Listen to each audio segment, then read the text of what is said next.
ಆಲಯ ದರ್ಶನಕ್ಕೆ ಎಲ್ಲರಿಗೂ ಸ್ವಾಗತ. ಇವತ್ತಿನ ಈ ಸಂಚಿಕೆಯಲ್ಲಿ ನಾವು ತುಂಬಾ ವಿಶೇಷವಾಗಿರುವಂಥ ದೇವಸ್ಥಾನವನ್ನು ದರ್ಶನ ಮಾಡೋಣ. ಇದು ನಮ್ಮ ಕರ್ನಾಟಕದ ರಾಮನಗರ ಜಿಲ್ಲೆ ಕನಕಪುರ ತಾಲೂಕಿನ ನಾಗರಸನಕೋಟೆಯಲ್ಲಿರುವಂಥ ಶ್ರೀ ಬಂಡೆ ಬಸವೇಶ್ವರ ಸ್ವಾಮಿಯ ಪುಣ್ಯಕ್ಷೇತ್ರವನ್ನು ಈ ಸಂಚಿಕೆಯಲ್ಲಿ ನಾವು ದರ್ಶನ ಮಾಡೋಣ. ಈ ದೇವಸ್ಥಾನ ತುಂಬಾ ವಿಶೇಷವಾಗಿದೆ, ಆದರೆ ಈ ದೇವಸ್ಥಾನದ ಸರಿಯಾದ ಮಾಹಿತಿಯನ್ನು ನನಗೆ ಯಾರೂ ಕೂಡ ಕೊಟ್ಟಿಲ್ಲ. ಹಾಗಾಗಿ ನೀವು ಈ ದೇವಸ್ಥಾನ ಹೇಗಿದೆ ಅಂತಲೂ ಕೂಡ ನೋಡ್ಬೋದು. ಹಾಗೆಯೇ ಈ ದೇವಸ್ಥಾನದ ಕೆಲವೊಂದು ಡ್ರೋನ್ ಶಾಟ್ಸ್ಗಳನ್ನೂ ಕೂಡ ನಾನು ಅಪ್ಲೋಡ್ ಮಾಡಿದ್ದೀನಿ. ತುಂಬಾ ವಿಶೇಷವಾಗಿರುತ್ತೆ ಈ ವಿಡಿಯೋ, ನೀವು ನೋಡ್ಬೋದು.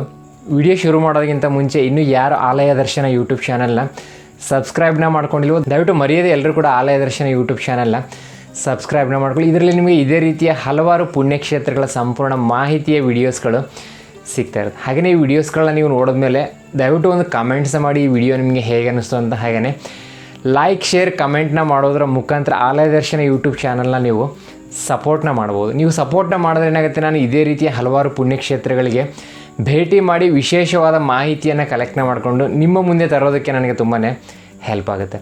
ಸೊ ಹಾಗಾದ್ರೆ ಬನ್ನಿ, ಈ ದೇವಸ್ಥಾನ ಎಲ್ಲಿದೆ, ಹೇಗಿದೆ ಮತ್ತು ಇದರ ವಿಶೇಷತೆಗಳು ಏನಿದೆ ಅಂತ ತಿಳಿಯೋಣ.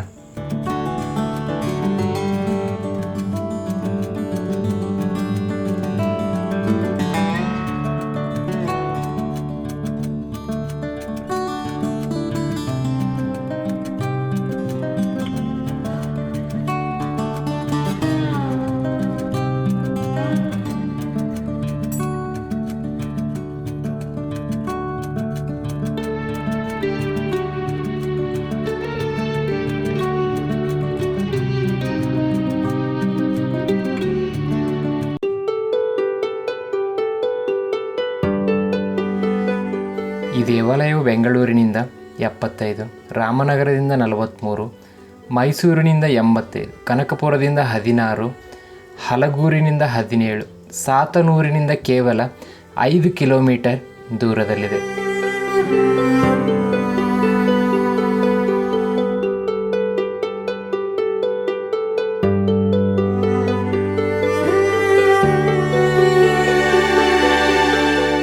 ನಾಗರಸನಕೋಟೆ ಗ್ರಾಮದಿಂದ ಕೇವಲ 2-3 ಕಿಲೋಮೀಟರ್ ಅಷ್ಟೇ ದೂರದಲ್ಲಿರುವ ಬೆಟ್ಟದಲ್ಲಿ ನೆಲೆಸಿರುವ ಶ್ರೀ ಬಂಡೆ ಬಸವೇಶ್ವರ ಸ್ವಾಮಿಯು ಬರುವಂಥ ಭಕ್ತರ ಸಕಲ ಕಷ್ಟಗಳನ್ನು ದೂರ ಮಾಡುತ್ತಿದ್ದಾನೆ.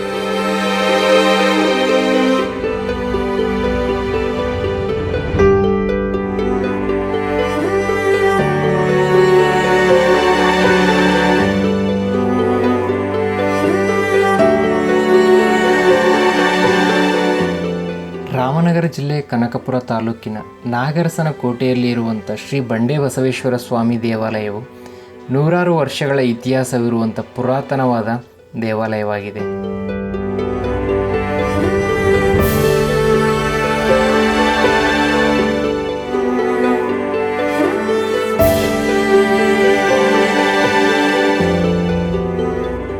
ಇಲ್ಲಿ ಸ್ವಾಮಿಗೆ ವಿಶೇಷವಾದ ಮಹಾಮಂಗಳಾರತಿ ಅಭಿಷೇಕವು ನಡೆಯುತ್ತದೆ.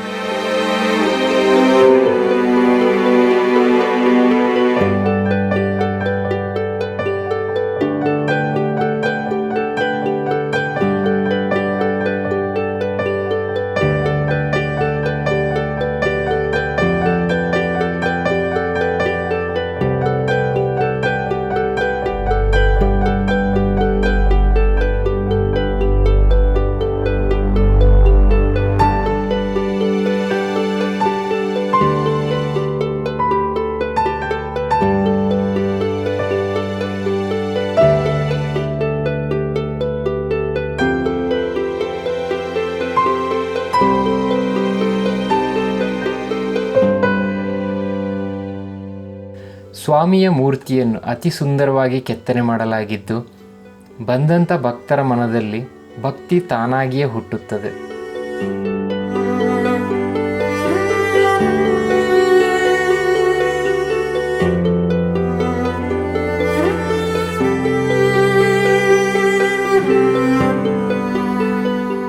ಸರ್ಪ ಸಂಚಾರವಿರುವ ಈ ಪುಣ್ಯಕ್ಷೇತ್ರದಲ್ಲಿ ಯಾರೂ ಕೂಡ ಮಡಿಯಿಲ್ಲದೆ ಬರುವಂತಿಲ್ಲ.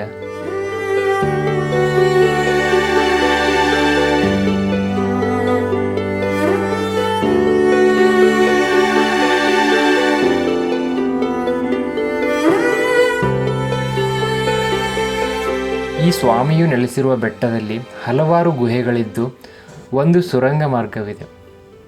ಈ ಸುರಂಗ ಮಾರ್ಗವು ಶ್ರೀ ರೇವಣಸಿದ್ದೇಶ್ವರ ಬೆಟ್ಟಕ್ಕೆ ಹೋಗುತ್ತೆ ಅಂತ ಹೇಳಲಾಗುತ್ತದೆ.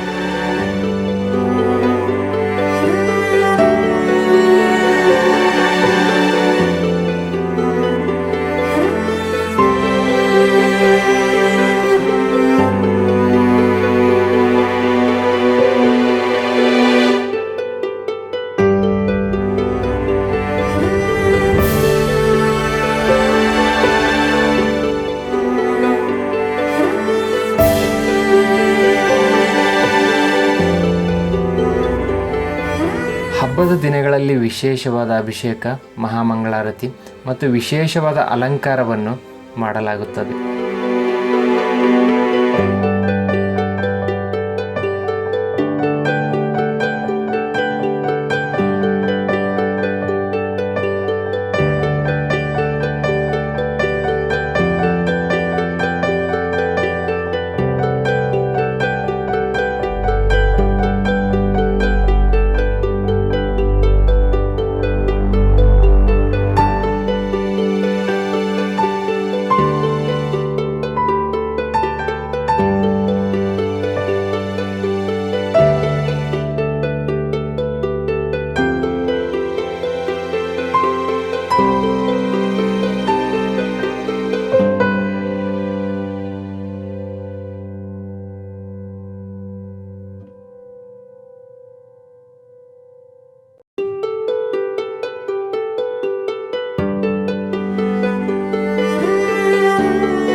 ಹಾಗೆ ಈ ಬೆಟ್ಟದಲ್ಲಿ ಒಂದು ವಿಶೇಷವಾದ ಕಲ್ಯಾಣಿ ಇದ್ದು ಇದರಲ್ಲಿನ ಜಲ ಎಂದೂ ಕೂಡ ಬತ್ತುವುದಿಲ್ಲ.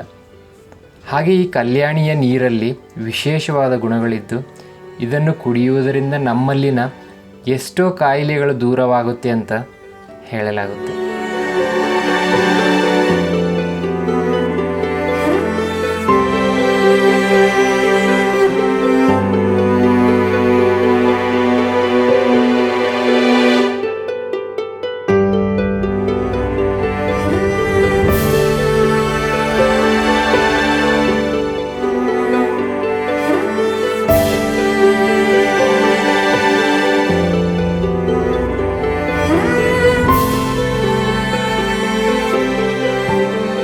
ತಪ್ಪದೆ ಎಲ್ಲರೂ ಕೂಡ ಈ ಪುಣ್ಯಕ್ಷೇತ್ರಕ್ಕೆ ಒಂದು ಸಾರಿ ಭೇಟಿ ಮಾಡಿ ಶ್ರೀ ಬಂಡೆ ಬಸವೇಶ್ವರ ಸ್ವಾಮಿಯ ಕೃಪೆಗೆ ಪಾತ್ರರಾಗಿ ಅಂತ ಹೇಳುತ್ತಾ ಈ ವಿಡಿಯೋನ ಮುಗಿಸೋಣ. ಧನ್ಯವಾದಗಳು.